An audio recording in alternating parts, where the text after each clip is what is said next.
Ya.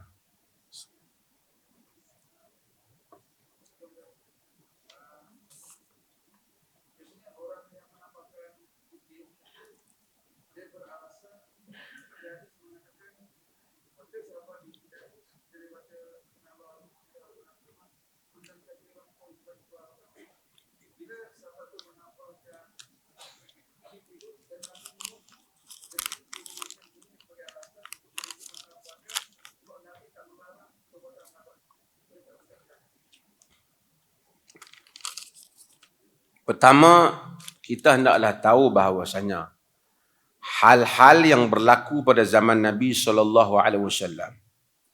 kadang-kadang kita nampak macam sahabat mengucapkan sesuatu. Kita tak, macam mana kita nak kata bahawasanya yang sahabat ucapkan itu tambahan daripada dia, ataupun mungkin dia telah dengar daripada Nabi sebelum daripada itu, ataupun memang dia membacanya dan Nabi mendengarnya. Apa yang dikatakan sunnah itu adalah qaulan wa fi'lan wa taqrira. Perkataan Nabi, perbuatan Nabi dan takrir Nabi. Takrir yakni Nabi mengakui sesuatu yang dibuat oleh sahabat. Pengakuan Nabi itu asasnya iqrar. Sama ada Nabi itu kata ya, itu telah jadi qaulan, ataupun Nabi itu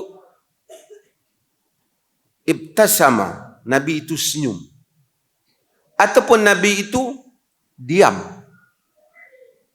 ataupun Nabi itu menyaksikan, diam tu dia tak kata apa-apa. Paling famous riwayat Khalid makan dhab itulah di hadapan Nabi, kan? Nabi tak kata apa, bila Nabi tak mau makan, tapi Khalid makan, Nabi tak kata. Walaisa bi ardi qaumi, dia tak ada di tempatku, kata Nabi. Ajiduni a'afu, aku dapati aku apa, tak lalu, tak selera. Jadi itu iqrar. Kalau sahabat buat satu benda, Nabi iqrar, macam azan, hadiah azan, Nabi iqrar, Nabi kata benar, jadi sunnah atau tak? Sunnah. Tapi kalau saya buat, siapa nak iqrar saya punya? Sehingga saya nak kata saya punya sunnah. Okey. Itu dulu. Kalau dia boleh tambah, dia bagi contoh tu tambah di dalam Sami Allah liman hamdah hamdan tayyiban mubarakan tu ditambah. Nak tanya dia. Jadi kalau semua orang tambah bacaan masa rokok, tambah bacaan masa apa? Sujud. Semua tambahan-tambahan ni jadi sunnah. Ustaz tu tambah sikit, ustaz ni tambah sikit, ustaz ni tambah sikit. Terbuka untuk ditambah. Adakah terbuka untuk tambah? Ada mana-mana di kalangan ulama mereka sendiri kata terbuka, sesiapa yang berminat boleh tambah. Asalkan maknanya baik. Maka dia menjadi sebahagian daripada sunat bacaan di dalam solat. Tidak disebut oleh sesiapa perkara seperti itu. Tapi mereka mencontohkan hal itu. Kalau mereka mencontohkan itu, sepatutnya mereka menyatakan sesiapa saja yang nak menambah dalam solat, boleh. Asalkan baik. Buktinya, ada sahabat tambah, boleh. Tidak dikatakan. Cumanya, seseorang boleh untuk berdoa kepada Allah dengan doanya sendiri yang dia pilih daripada perkataan dia. Dia boleh doa. Tidak terhad semestinya doa itu seperti yang ada dalam hadis. Mungkin dia ada hajat yang lain. Ataupun dia ada pujian yang lain yang dia ingin memuji Allah. Apa-apa pujian yang dia rasa ketika dia memuji Allah, dengan pujian yang berkenaan, terasa dekat dia dengan Allah. Dia boleh. Satu orang, misalnya tiap-tiap malam, dia mengulangi kalimat-kalimat yang keluar daripada diri dia, yang dia rasa dia memuji Allah dengan itu, merendahkan dirinya di hadapan Allah. Boleh ataupun tak? Boleh. Kerana doa tidak terbatas dengan perkataan tertentu.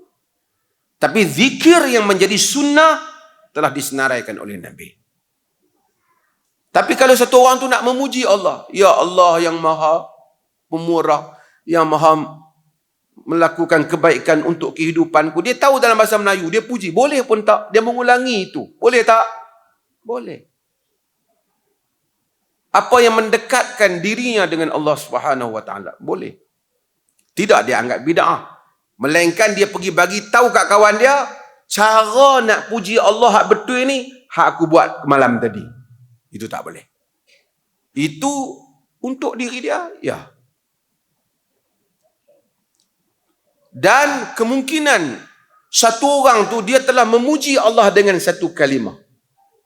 Lalu dia mendapati dengan kata-kata yang dia puji Allah itu, lalu Allah memustajabkan doanya. Dia tak boleh nak kata bahawasanya hanya kerana kalimat itulah telah mustajab doanya.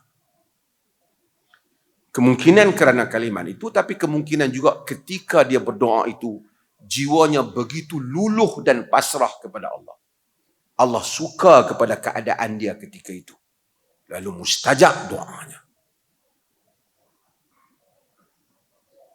Setiap hamba Allah, kalau banyak, setiap kita, masa kita sujud, entah berapa banyak perkataan yang kita ulang-ulangi, yang kita rasa itulah cakapan kita kepada Allah.